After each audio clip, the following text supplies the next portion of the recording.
to the evaluation. Very good. So, this session is about Samaritans. You probably already have heard of Samaritans. We're hoping that we'll tell you a lot more. I think most people just associate Samaritans with this 24/7 phone line and link it with people that are suicidal, but we want to show you that it's a lot more than that. And I think the one message we want to get across is that Samaritans is there for everyone, regardless of how big or how small your problem. No problem is too small for you to contact Samaritans. You might have different reasons for attending. You might just be interested in how Samaritans works. You might be sort of contacting it yourself. You might have friends you're worried about and you wonder whether it's appropriate for them. You might be interested in volunteering with us. So hopefully we'll cover all that, but if there's anything we haven't covered, let's ask at the end. I was just going to mention, we never go into individual cases or scenarios because our service is confidential. So I don't think there's any of the content that we're going to give you that would trigger anything. But if you do feel upset about anything, fine to leave. If you're thinking about things afterwards, then do either contact us or talk to somebody. Don't bottle things up and be upset. I don't think there's anything we're going to cover that would do that, hopefully. So I'm Liz. I've been a listening volunteer at Samaritans in Lancaster for about 6 years now, and I'm involved in various other things, including outreach, which we'll talk about. So I'll just ask my colleague Chris to introduce herself as well. Hi everyone, good to see you virtually. Yes, I'm Chris. I've been a volunteer at Lancaster for just over 2 years now. And like Liz, I'm on the outreach team. I'm also a mentor and a listener. Thank you, Chris. Right, so I was just going to show you a slide to start with. This is our service at a glance. Let's get this photograph up. There we go. So this just gives you some of the numbers and shows you, Samaritan service. So as you can see from this, we have 201 branches across the UK, and we also cover the Republic of Ireland as well. So we've got branches up in the Shetlands, getting right down to the Channel Islands. So we cover Lancaster and District, so we've got quite a large area. Our next nearest branches are Barrow, Blackpool and Preston, but we cover a sort of a large rural area as well. So there are more than 20,000 Samaritans volunteers. It's a free phone number, I'll mention that again later, that's available 24 hours a day, every day of the year. So we respond to a call for help, which can be either email or phone or in person, every 6 seconds, which amounts to about 1 million hours a year talking to people and trying to help people. I think at the moment we're doing about 7,000 calls a day at the moment, calls for help. It could be email as well. So a bit about our history. Samaritans was founded by a Church of England minister called Dr. Chad Vara in 1953, so it's been going quite a long time now. And although it was founded by a Church of England minister, it's not, never has been a religious organisation, so we're not associated with any religions, or we're completely non-establishment. The name Samaritans was actually coined by the media at the time. So Chad Vara set up Samaritans because when he'd been a young curate, he'd had to officiate at the funeral of a 14-year-old girl who'd taken her life. And this stayed with him. She hadn't spoken to anyone about her problems. She just decided the only way out was to kill herself. And when he later got a job as a rector in, I think it was a rector? Yeah, that's Stephen Walbrook in the City of London. He decided he wanted to set up what he called the 999 phone line for people who felt suicidal. So this was a phone line that people could pick up. I'm assuming when it started off it was just him, so it wasn't 24/7. But it was just him, one man and a phone to start with. And he quickly realised how important listening was to people, just how empowering just being able to talk and for someone to listen to you without telling you what to do, without trying to solve your problems for you. And this is one of the main values that we still have today, the power of listening. Our training is very much about getting people to open up. We don't direct people, we don't tell them what to do, we don't give them advice. We can signpost people to other charities and organisations. So if someone was to phone because they were worried about their drinking or domestic violence, then we can signpost them to an organisation that could probably give them more specific help and advice.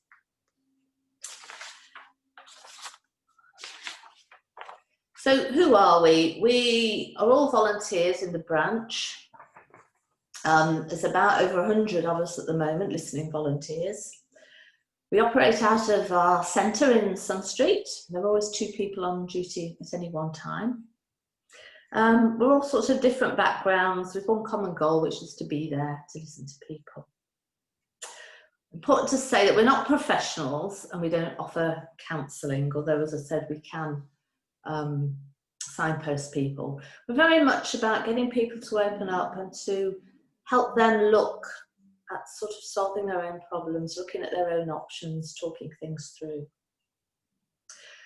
We have a very intensive training programme. At the moment it's all online, so we sort of intake potential volunteers at certain times during the year. Yeah, at the moment it all has to be online. Usually it's a mixture of online and face-to-face. And the training very much focuses on skills to get people to talk, to open up, and to prompt people to talk about their feelings. So we use what we call is a listening wheel, which includes, like, the centre of the listening wheel is silence. So we do use quite a lot of silence. We don't rush people into talking about things. We give them plenty of time. We might summarise what they've already said, go back to something they've said before. Just give them plenty of time, asking gentle and open questions. I'll just show you another slide about why what we do matters so much. There's some really... So these are some quite tragic figures. So suicide is the biggest killer of men under 50. These are figures for 2018. The 2019 statistics for England and Wales have just come out. And unfortunately, these show that the suicide rate has gone up and is at the highest it's been for about 20 years now. The biggest group, or the most vulnerable group, is men aged between 45 and 50. They are the ones that are seen to be the highest risk. And there has been an increase in suicide amongst young people, so it's still the biggest killer of young people between 16 and 24. 3/4 of deaths by suicide are men, possibly because men are less likely to open up and less likely to tell people that they're suffering and to ask for help. And suicide isn't equal. If you're less well off and male, you are 10 times more likely to die by suicide than if you're better off. So I will now hand over to Chris to continue. Thank you, Liz, and also for those rather sobering statistics. But it's important we know what's happening to people because we'll be talking to them. So I'm going to talk a little bit, amongst others, about our values as an organisation. And these are the shared values that Samaritans have. And they're important to share because they shape everything that we do in whatever capacity we're volunteering in.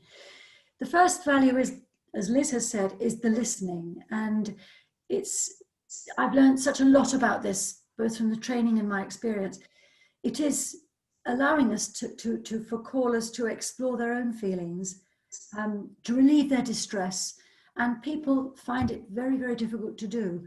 They don't ring up and say, I've got this problem. They'll ring up and say very often, I just don't know where to start. And I find myself often saying, take your time, just take a deep breath and begin where you want to. And by talking and us listening, people do come to explore their own extent of their own distress and how they feel, to understand also their wider situation, and also perhaps, if we can, to help them explore options that might be open to them. Very often a call will start with somebody feeling hopeless, and after half an hour or so, thank you. They don't always say thank you, but that's helped me. Doesn't matter how, perhaps they've just seen something a little more clearly. Liz has already said our value of confidentiality is very important. When we do emails and return emails, people often say this is a safe space. You can talk to us about anything you like and say anything. And that's exactly what we try to be on a consistent basis. And it means that people then are probably more likely to be open about how they feel. We are non-judgmental. That's not always easy, but our training enables us to be non-judgmental, whatever people say to us. We want people to be able to talk. We don't want them to be fearful about prejudice or rejection. Another value is that people make their own decisions wherever possible. And Samaritans do believe that people have the right to find their own solution to their problem, and that telling people what to do takes away the responsibility from them, whatever it is they're talking about. So I can't stress that enough. And another very important value, I can hardly believe I'm saying this, but human contact. And I have discovered myself from talking to people, sometimes a Samaritan on the end of a phone is the only human voice that they've heard for a day or two. Giving time to people and our undivided attention and our empathy, not our sympathy. We don't feel sorry for people. We try to understand and share. And this meets a fundamental emotional need, and it does help to reduce distress, and it does help to reduce despair. So those really, and if you'd like to ask about those later on, that's fine, but that's an outline of the values that are at our core. So the Samaritan's vision is that fewer people die by suicide. Yes, we do have people that call us in great pain and great distress. Some may have a plan for suicide, some may not. Some may be thinking about it. I suppose it's right to say, Liz, we don't talk them out of it. We listen to what they're saying, and sometimes they can change their ideas and come down from that level of distress because they've shared it. So that is our vision. We have a quote here from a real live listener, a caller, who has said, why do you call Samaritans? Well, I know there'll be someone there to listen, someone to say, you're doing all right, and who won't judge me. That's probably the highest praise that you can get as a Samaritan, because it's in common with our values. And we thought it might be helpful just to share a little cross-section of the kind of people who do call us, and they're from all walks of life. We do have calls from prisoners, a few more than usual now, because with the pandemic, prisons are locking prisoners up for 22, 23 hours a day. So we have more calls from them. People who are experiencing breakdown in relationships, whether that's personal, family, or at work, professional. I would say, and I think Liz might agree with me, that our calls are from women and men equally. There is no differential really between genders. People who are addicted in whatever area will call us. I think the majority of callers do have mental health problems, and these can be sometimes diagnosed, sometimes not. People who have had the support of mental health teams and mental health risk teams and are in distress now because these support groups have either disappeared or they've been put on hold because of the pandemic or because of cutbacks. People ring because they're lonely, because they're isolated. They may not be disabled, they may not be ill, but they are cut off, they have no family. Some people from the armed forces call us sometimes. In my experience, that's mostly veterans. And it's probably a useful statistic to give you that our branch costs us £35,000 a year to run. That's just a statistic. So what do? Well, as Liz has said already, we are available around the clock every single day of the year. We reach out to people in their communities, in their own communities. I think when Samaritans first started at this level, calls were mostly local. So if you were in the Lancaster branch, you would be likely to speak to somebody from Lancaster, but now it's a national call system, and we can be speaking to anybody from Newcastle, Bristol, all over the country. We work in partnerships. Liz will talk a little bit about that in the outreach section. We have partnerships with, for example, Network Rail, the prison service, with schools. And we are also, as an outreach team, in touch with local voluntary support services, for example, food banks and homeless hostels. And we work in partnerships because we hope to influence others to take action, to support, to care for people who need support. How do people contact us? Well, yes, they call us, they email us, and we also have a web chat communication platform coming online soon. I don't know how soon, but that's something. And I think it's important here to stress, as an organisation, what impresses me about Samaritans is they never stand still.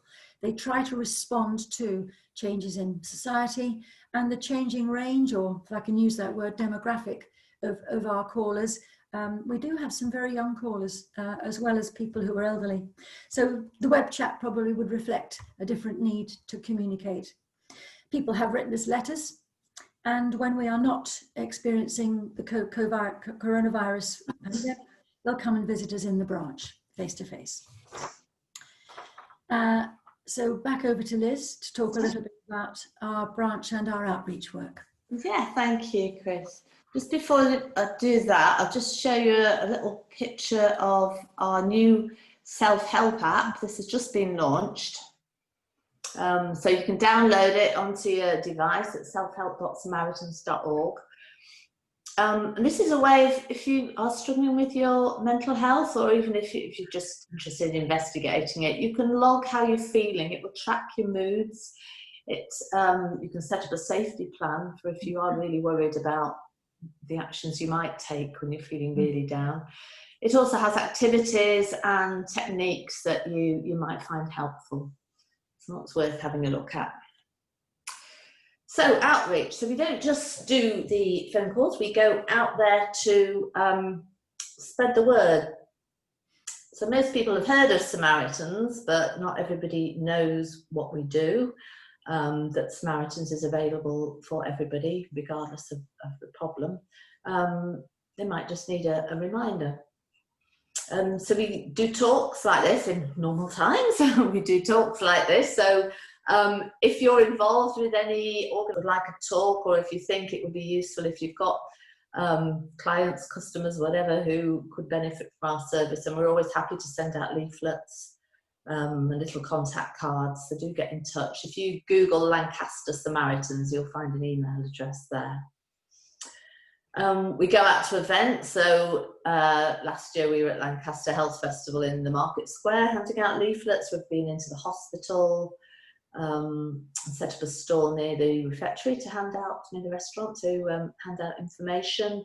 We've been into the Junction 36 auction mart to try and get our awareness out to farmers who are recognised as quite a vulnerable group. We have more formal network partnerships. For about 60 years, Samaritans has worked quite closely with schools because we recognise that it is really important to provide emotional support to young people. I mean, if you just look at the statistics that we've just shown, you can see how high the suicide rate is amongst young people, and that has been increasing. So Samaritans wants to carry out preventative work with young people, so to educate young people about emotional health, to try and help them build up some emotional resilience, and to help them think about, well, to stress the importance of opening up. So if they're worried about something, don't just bottle it up until it just all gets so overwhelming, but to think about who they could talk to, who they would talk to if they needed help. So Samaritans work with educational establishments. Includes, they've got a wonderful online resource called DEAL, which is developing emotional awareness and listening, which is an online resource that teachers can use in schools with pupils, students. we also go into schools and colleges and do talks about emotional health, and attend any events. So sometimes schools will have like a health day, and we'll go in and set up a stall there to talk to people and hand out information. There is also what's called a postvention service called Step by Step, which is run by Samaritans nationally. They have 42 postvention advisors in the UK who work with schools to ensure they have a plan there for if a pupil or a member of staff does sadly take their life, because as you can imagine, that has a huge impact on the school community. And if there is an instance like that, then they will help the school deal with it. And on occasion, we have gone into schools to be there for pupils and staff to talk to. There is a Samaritans Festivals branch, which takes a tent round to music festivals, all sorts of cultural festivals, gay events, Christmas events, just to, again, spread awareness, but also to be there for people. Not everybody is at a festival is having a wonderful time. Sometimes it can trigger all sorts of things. So Samaritans are there for them, to listen to them. As Chris mentioned, we also work with prisons. This has been going, I think, for about 20 odd years now, 30 years. So this is a national scheme, and I think most prisons have links with their local Samaritans branch. So we go into Lancaster Farms during normal times. We haven't been in there for quite a while. I'm not quite sure when we're going to go in again next. But we go in and we select and train prisoners to be listeners for their fellow inmates. So we work with the Safer Custody Department in the prison. We go in and give the successful, we call them listeners, they're called prison listeners, the ones that have been selected, we go in and give them quite a intensive training course. It's exactly the same really as the training that ordinary Samaritans volunteers get. And the idea is that they are there for other prisoners. So if someone is really struggling with their mental health, or maybe they've had a bad visit or an upsetting phone call, they can ask for a listener to come to their cell to talk to them. And the aim is to try and reduce self-harm and suicide, because the suicide rate is much higher in prisons than it is outside. And it's very rewarding. We go in, once we've done the training, we go in once a week just to support the listeners and to get feedback from them on the sorts of calls they've got. And again, all the Samaritans values stand with that, so confidentiality is very important with that. Nationally, Samaritans has a partnership with Network Rail. You're probably aware that quite a lot of suicides do happen on the rail network. So Samaritans provides training courses for Network Rail and train operating company staff. So they offer a course on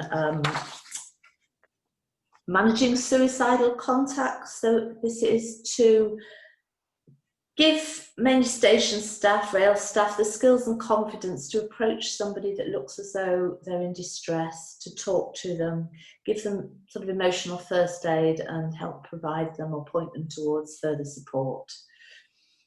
And they also provide trauma support training for mainly train drivers or rail staff that have been involved in a suicide, to help them deal with the after effect of that. They run public awareness campaigns. I mean, if you've been to the stations, you've probably seen our signs at the end of platforms, but we also have posters around the station. So they're running one at the moment called Real People, Real Stories.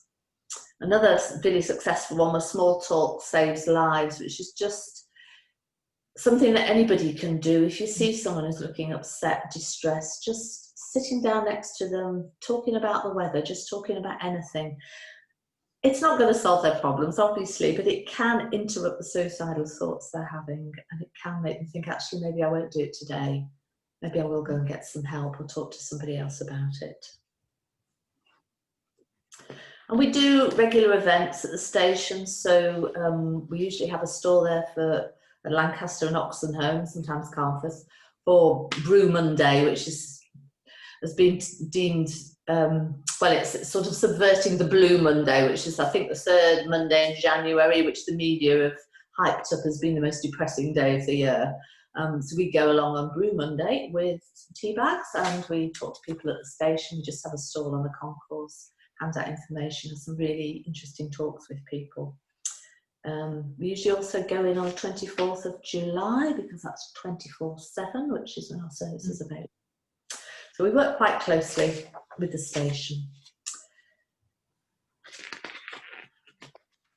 Samaritans also nationally has some national trainers who will go into the workplace. So if employers want some training on sort of emotional well-being, or helping build up emotional resilience amongst their staff, or if they have particular issues, then Samaritans can go in and do training for that.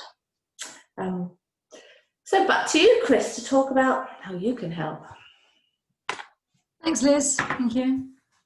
So yes, how can you, or somebody that you know, or a member of the family or a friend, how can you help? Well, obviously, you can volunteer with us. And there are different roles that you can fulfill for Samaritans, all of which is equally important. Yes, there's the listener. We've been talking about that. There is publicity. You can go onto our local website. Lancaster and District website Samaritan's website is the one, and you'll see all of this. Publicity, administration, finance, yes, fundraising, more of which in a moment. We also have a thriving shop. I don't know if you've ever been there. It's at number 12 Damside Street in Lancaster. And our director said, tell them that we're desperate for volunteers. I don't know if I should say desperate, but we really do need some volunteers in the shop. It's open from 11 a.m. to 3 p.m. It does really well. It's run by a collective. And yes, we make money out of that. That's very valuable for us. It's a lovely team. People that volunteer in the shop don't always act as volunteers, as listeners. So it's another capacity that perhaps you could take up to help us and volunteer with us. So why volunteer with us? Well, I suppose this sounds a bit obvious, to help others. The phrase to give something back, I'd just like to flip. When I retired just last year, I planned to want to do something to give to, if I can put it like that without sounding too twee, because after retirement, of course, you have time to do these kind of things. That said, we have up and coming volunteers that we're mentoring right now who are quite young and who work full time. But it's to give something to something that you know you can commit to, I think is how I would rephrase that. And it's an opportunity to develop and learn new skills. As someone who's been in education all their professional life, I don't fail to be impressed by the high quality of training, the materials that the central office use for the training and locally. And as I said earlier, the charity never stands still. It's always looking for ways to change and adapt and restructure the training, so we're covering everything that is happening now, that's changing now, that's important to people. A very professional, I won't say it looks good on your CV, because it's not just for that, but it's a very, very professional process and quite demanding. And yes, why volunteer? Well, we believe in what we do. Hope that's come across from what Liz and I have been saying between us. And some of the benefits of volunteering with Samaritans, well, yes, it says here, the training, it's top stuff, top quality stuff. And there is also ongoing training, so the equivalent of continuous professional development, it's called in teaching, but we are required to do some mandatory ongoing training every year, because to keep up with changes that are adapting training to the needs of our callers, and to develop our skills too. And we aim to give the very best to everyone who uses our support every time they contact us. That sounds a bit pompous, but it's not. Whether it's an email, it will be web chat, whether it's face-to-face or listening or in the shop. So fundraising, just a little bit about this. We rely on public's kind donations, obviously, to keep our service going. And £5 stroke €6, depending on the exchange rate, can fund a call, for example. That call could just save a life. £200, trains a new volunteer completely to build on the skills they need to be there for someone who is struggling to cope. And anybody can help us fundraise on your own or with a team. You can do your own thing for Samaritans. The website again will give you lots of ideas. Run, cycle, hike, it says, or dive into an active challenge. I don't think it means literally dive in, but it might do for your local branch. There was a Samarathon not long ago. There's a swimathon every year. And swap the Monday Blues, as Liz said, for Monday Brews. And people host Brew Monday bake sales. A small thing, but it's a good cause. And so whatever you'd like to do to fundraise, we really would love to have you as part of the hashtag Team Samaritans. And so we would like, on behalf of Liz and I, we'd like to thank you for listening to us today. Please ask us any questions that you would like. We'll be happy to chat about anything. It doesn't have to be a question, it can just be a comment. And the free phone number is behind Liz on her wall. I'll just show you that. I was just also going to just talk a bit about, well, as Chris said, look on the website, loads of information on the website. Let me get this up. So there's lots of information there. If you want to, are interested in volunteering, have a look at that. Because if you go into the volunteering bit, there's some sort of stop and think statements which make you think about whether signing up for Samaritans is useful. There's also a lot of information there for if you're worried about somebody else. Tips to look out for, and these really good shush listening tips. If you look on the website, it goes into more detail, but ways that you can get somebody to open up. You probably know if you talk to a friend and say, oh, you're looking a bit miserable, are you okay? And they go, oh, yeah, I'm fine. You might need to be quite persistent, but when you do get them to talk, these tips are really useful. As I said, there's a lot more information about this on the website. There's also a whole section about how to cope with coronavirus if you're finding that particularly making you feel particularly anxious, ways of dealing with that. That figures in calls, doesn't it, Liz? People will ring us and they won't say, I'm calling because of the virus. It very often comes out at some stage as having an impact on an aspect of their lives. Yes, absolutely. And this is just very briefly our contact numbers. So we've got the phone number, national number, free phone. Not everybody wants to talk on the phone. We find especially younger people prefer to email, or they might start emailing us just to sort of find out a bit more about us, and hopefully if they get positive replies, they will then go on to phone us. But emailing is fine. You can also write letters. There is an active correspondence branch. And then we have our website. If you Google Lancaster, Samaritans. So that, I think we can unmute people now and see if we've got any questions. Has anybody got anything? Just see you all. Oh, and welcome to Deborah. Hi, Nick. Hi. I'm usually the first one to have something to say. That's good. I think that's the quietest I've been for about a week. Yeah, I think it's amazing what you do. Obviously, it goes without saying, to be fair. I think most people recognise the Samaritans as something that's so necessary. You know, it just is. With regards, I work for the Well Communities. You might well have heard of the work that we do. Oh, yeah. And we're a lived experience organisation, so we very much understand the values. They're quite reflective of what we try to do ourselves, you know. We get a lot of people. One of the things I was very interested in was the deal that you mentioned that was for schools. What we find is we deal with a lot of people who are in addiction and have a lot of adverse childhood experiences and a lot of previous trauma. And what we find is, in actual fact, they don't necessarily have the language to explain the emotional experiences that they're currently having. And it's incredibly difficult to verbalise a trauma for anyone. And if you haven't been taught those types of skills, I think it would be interesting to look at that, even though it's aimed at young people, as whether that's something that we could look at for people that are in recovery.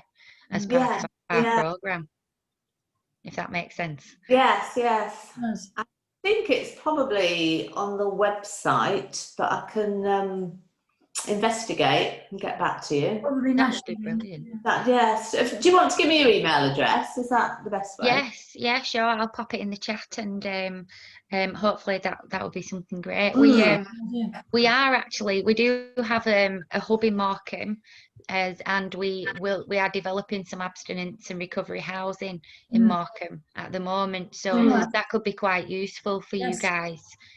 Especially we also work in prisons with the stay out and recovery teams. Oh, We- okay. Yeah, we have a couple of gentlemen who work with prisoners, and they've found it quite difficult. They've had to do through the door support, try and keep groups going. It's so difficult. But I Yeah. think if we could possibly look at trying to link up together and maybe support when we can't get support from, like, you can't get there, or we can't get there, and maybe look at trying to just work a little bit together, because we're all Yeah, trying to, that's a seems good to me idea. we're going for the Yeah. same goals. Yeah. And we're working with the same types of clients Mm. from what I can see. I don't like calling them clients. I think Yeah. we call them community members. Yeah, we call them community members because, you know, they're just part of the community, and Yeah. we like to build a bit of social capital as well as recovery capital Yes. for people. You know, they're just not on their own, and that's why it's so reflective for me to listen to you guys. And it's like, it just sounds like my day. So thank you for letting me attend this. It's been fantastic learning about That's all right. It's good. what you guys Yeah. do. Your email, and if you ever need any sort of publicity leaflets or anything, or for us to come and talk to you, I don't know how many staff you have, but we're always happy. Yeah, we've got quite a few After now. all this. Yeah. What's the name of the organisation, Nick? It's the Well Communities. We're a CIC.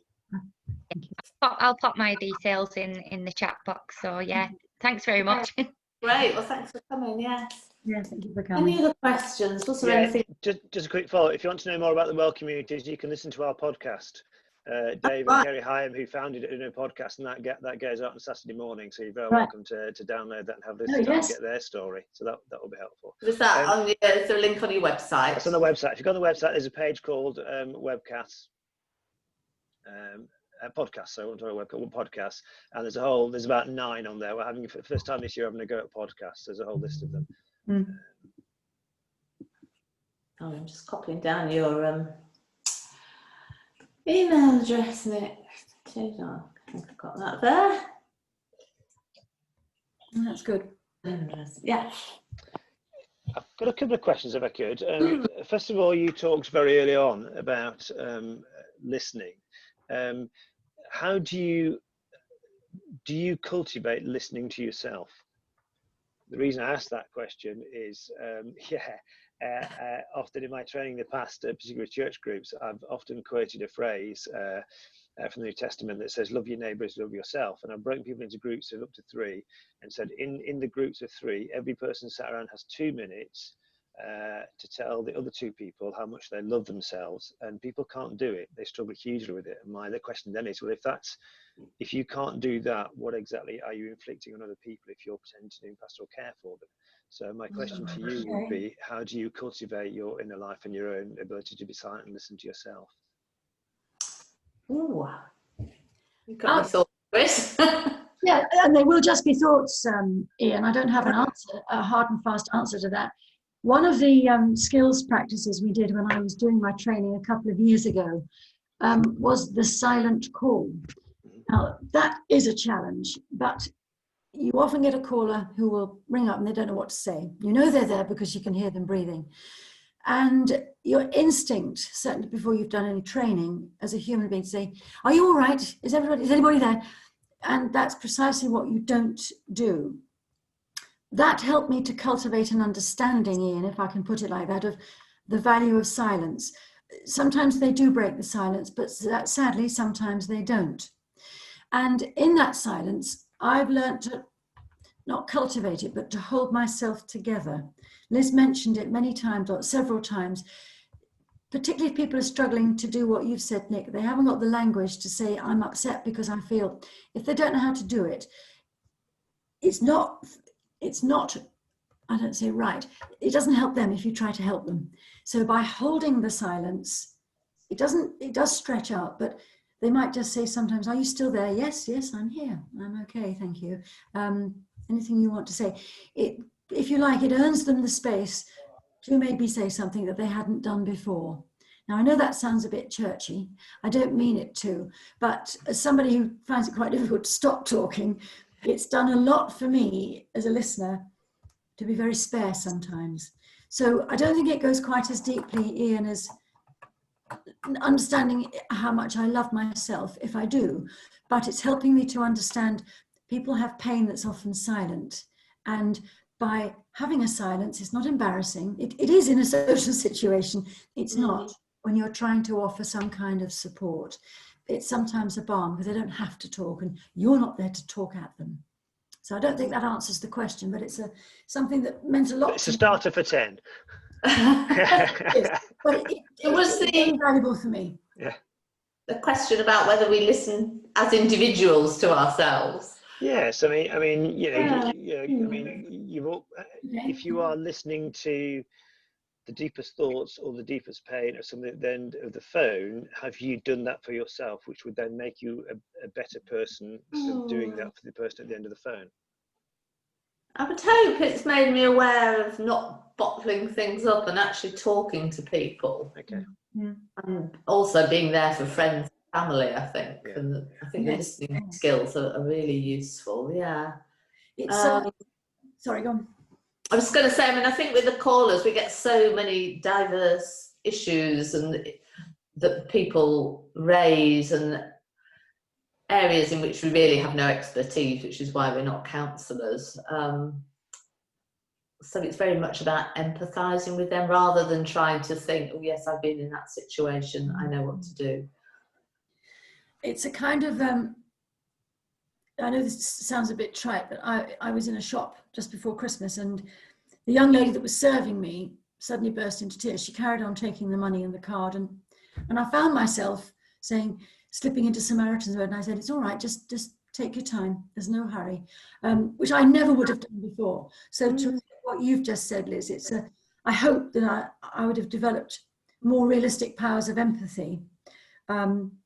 So as far as listening to myself goes, I think it's made me reflect a bit more internally about why people are as they are. And again, it's about not judging, I think, for me. That's my experience. So you understand without saying it, because you let them burst into tears or just get through a difficult conversation. You're not expecting a particular answer and you don't notice or you don't make it clear, oh, you're upset, I'm so sorry. You don't react, I don't react like that now. It's quite different. I think I found it really, just listening to the calls, I don't know, sort of mind broadening and just becoming aware of how much sadness and how many problems there are out there. I mean, having come from, quite a privileged background myself, I suppose, and you just listen to other people, and it's quite a privilege just to be able to listen to people. I agree. Just a practical follow-up question, actually. Love the idea of Brew Monday as opposed to Blue Monday. Is that something we could, copy in the hospital? I mean, it'd be nice to set up a partnership, because I'm just thinking that, Macmillan have their kind of coffee mornings, but it would be great to kind of, there's nothing wrong with nicking a good idea, is there really? Kind of see if we could do that here with staff and various others, really. I don't know, but have a think about it. You don't have to answer that one now. I just took it in there, really. I think it's very much the thing that Samaritans have developed with Network Rail, so they provide us with the free sort of branded tea bags. Right. And when we do it on the station, we do struggle sometimes to get enough volunteers. So I'm not sure we could offer to do it, but there's no harm in having something like Macmillan coffee morning, but branding it as a Brew Monday coffee morning with staff. And we can certainly provide leaflets and information. Okay, we'll talk some more. Thank you. But yes. Good idea. I have a question as well, or I want to learn a bit more. Because obviously I work with Food Futures and we link up with farmers in the district, as well as other players, and it's something I've become very, very conscious of over the last 5 years, is how isolated farmers can become, and how there isn't any support network offered around them to support them in working through the many, many challenges and increasing challenges that they face. Yes. So I'm interested in learning more about how are you supporting that community locally, like within the Forests of Bowland and the rural areas around Lancashire? Yeah. I mean, all we've done so far really is go into the Junction 36 auction mart and hand out leaflets and things there and try and talk to people. But I think farmers are notoriously reluctant to open up about things, which is part of the problem because they don't talk. I was in touch with, and I can't remember her name now, but a woman from the Rural Chaplaincy. Have you been in contact with them, Anna? Do you know? It's do you know about them? They're Church of England, a Rural Chaplaincy, and there was one woman in particular. I can't remember her name. Based at Cormer. I can't. A name will come to me in a minute, but she's based at Cormer. Yeah. But they have a regular sort of presence at the Royal Auction Mart, just to be there, and I think they found it's taken a long time, but they have found that people will. Is it Candy Sunday? They've built up a bond with. Sorry. Is it Candy? That's a name. That name doesn't ring a bell. No. I don't know. Sorry, okay. No. But they found it has taken quite a long time, and they will get individuals now who will come and talk to them in confidence. But it's always a challenge how to sort of reach out to these vulnerable groups. Yeah, it's interesting because at the root there's a national gathering it's become quite a tradition in January each year called the Real Farming Conference in Oxford, and for the first time they held a mental health session at that. But there weren't Samaritans represented there, so it would be interesting. Well, that's a partnership. Yes, yeah. I'm sure Samaritans would send a speaker out from central office or from the local branch even, but if you're aware of anything local like that, we're always happy to come along. Okay, I'll let you know about that. That'd be good. Yeah, interesting.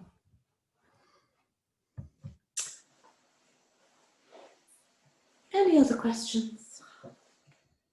No, that's been really good. I really enjoyed that, Chris. So, yes, on behalf of it's been great. Thank you for your input. Thank you very much. And it's always, I always find with events like this, it's the contacts you make that's so useful, and just to find out what's going on elsewhere in the area. Yeah. So thank you very much, and do fill out the evaluation form. Is there anything else you want to say, Anna? Not really, just to keep an eye on the Lancaster Health Festival website. I mean, there are a number of other sessions linked to this topic. So there's the Mental Health Family Hour tomorrow, and there's a session on mindfulness practice. So yeah, have a look there and look out for the podcast that Ian mentioned. Yes, will do. That's great. I've learned something. That's great. Thank you very much. Great, thank you. Thanks, Deborah. We didn't get to see Deborah, but Thanks, Ian. Thanks, everyone. as well. Bye-bye. Thank you. Bye. Bye.